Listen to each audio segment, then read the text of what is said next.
And he also is the author of The Patriots. What is it? The Patriots History of America, right? Fantastic book. Okay. Where do we start on Ben Franklin? Where do you want to start there? Why not? Go ahead, James. Go ahead. Yeah. No, this is... Live free or die. Live free or die. Well, join or die. Join or die. Yeah. This is probably where you start with Franklin. It's one of two major Franklin contributions to who we are. The year 1754, the French are stepping up their operations to drive us into the sea. Indian raids on the frontier, French troops coming up the Ohio, coming across the Great Lakes. And the militia system just isn't working. And Franklin, who is now publishing the most important newspaper, the author of the Poor Richard's Almanacs, the postmaster for the colonies, starts circulating the idea of an American militia. All the colonies chipping in according to their population, an army of its own, of our own, which would work with the British, work under British command, and undertake aggressive operations to push the French back down the Ohio. Okay, now wait a minute. These were Americans. He was saying this wasn't the American Revolution. This was to come after the French. This is as British, as American British citizens. If you said to him in 1754, "What are you?" he would say, "An Englishman, right, a Philadelphian, and a scientist." And then they'd laugh uproariously. Would he be wearing clothes? He took air baths, which are nude aerobics, to get his pulse up to 100. And everybody else's pulse up to about 1,000. Jeez. The only house he lived in that's still standing is in London.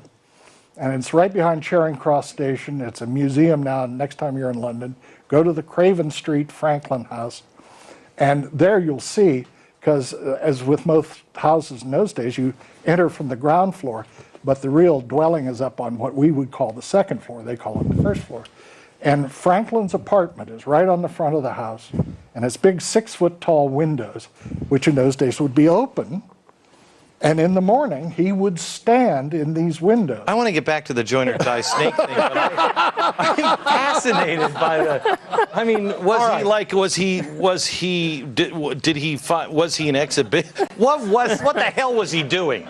He was getting his pulse up to 100. He did aerobics. He believed he's the first aerobicist. Is it because we didn't have spandex that he wasn't wearing pants? Well, people swum in the nude. Oof. Wow, I just don't want to think of Benjamin Franklin naked. Am I alone in that? Oh, contraire. I mean, no, don't, please. You might incriminate yourself here. This was a guy who could ride horseback from Williamsburg to Boston. This was a guy who was a printer. This was a strong 5 foot. He looks like a basset hound. He's old in that. That's an old. But through most of his life, he was a Hulk. Come on, Madison. No. Let's go back to the snake. Madison and the rest of them are 5'4". He's 5'11". He's buff. All right. So the if you'd walked by, you'd have stopped and said, "Wow," on a number of reasons. Okay, let's go back to 1754. Yeah. 1754. This is the way history. He starts circulating this plan. Let's get going. Let's get the discussion going. He created essays in his newspapers. He mailed hundreds of letters all over the colonies. He started debates. He started arguments.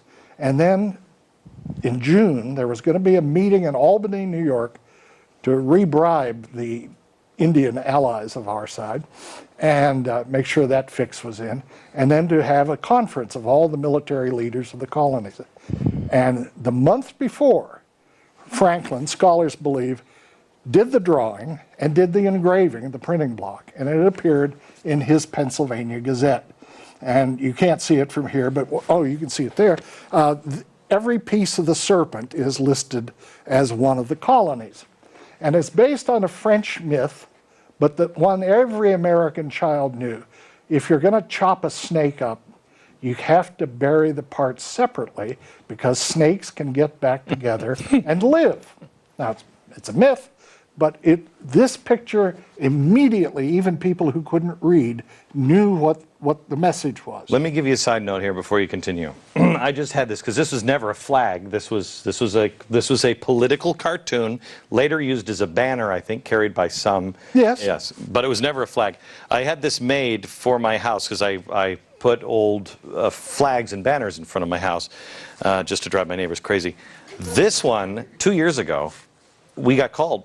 The city called us and said the neighbors complained because they thought I was inciting violence. Really, join or die. They're like, what kind of cult is he running over at his house? Join or die. I'm like, just the Ben Franklin cult. We just get together and take air baths. Want to come and watch? PETA must have complained. I mean, it was bad. It was bad. It was bad. Okay, so he was saying join or die. But can you give me the significance on the snake? On the rattlesnake was really. Well, this is a rattlesnake. There are rattles on this. And he wanted the rattlesnake to actually be our national symbol. Absolutely. Why? Well, he said, look, the rattlesnake doesn't bother anybody. He goes away when you approach him. He does useful work keeping down vermin. He's cautious and placid, but he's never afraid. So you don't tread on him. And in that explanation came the idea of the coiled "don't tread on me" serpent. And he thought it would be a fitting picture of us in people's minds. You had the British lion, the French rooster, the Spanish dog, in all the cartoons of those days. And the American serpent lasted for about 25 years before, again, people said, no, I think maybe we ought to have an eagle. All right. But at one point, he wanted a turkey. Well, that's what he said. So well, that's ridiculous, really. The snake is, because Franklin wrote about this when I think it was Washington was going through Philadelphia, and they had it on the drums. They had the snake on the drums, and he wrote it in the paper and said, they said, why the snake? And he explained it, and I think it's great. His eyes are always alert. He is always alert. The rattle always shakes to warn you. If you're getting too close, it will never strike out. It will warn you first. And then if you push it, it will strike, but only when provoked. I think it's a fitting. Yeah, that's right, my neighbors. Oh, yes, it's fitting. So, all right, hang on just a sec. We'll come right back in just a minute.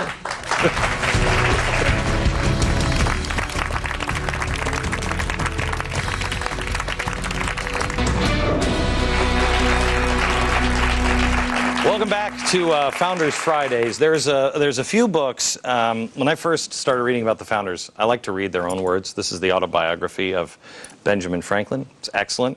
But I mean, look at it, just like, it's excellent. This is one of our guests. This is James Rhodes. It is Franklin, the Essential Founding Father. Excellent, excellent book.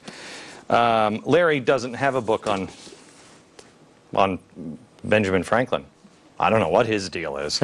But Larry is a great historian on America, and this is his latest book, 7 Events That Made America America.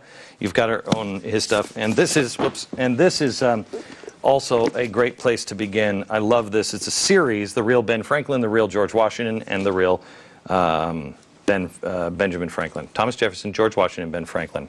This is a great series, all available online, or glenbeck.com. You can find them all. Okay, let me just go. Let's do some rapid fire here on what are the essential things that people don't know that you think people need to know about Benjamin Franklin. Well, Benjamin Franklin was one of the richest men in America, and that's amazing because he starts so poor. Starts as an apprentice, works his way up through the printing business, gets to be a partner, gets to be an owner. At one point, he's estimated to have a worth in the 1750s of about 2,000 pounds income a year.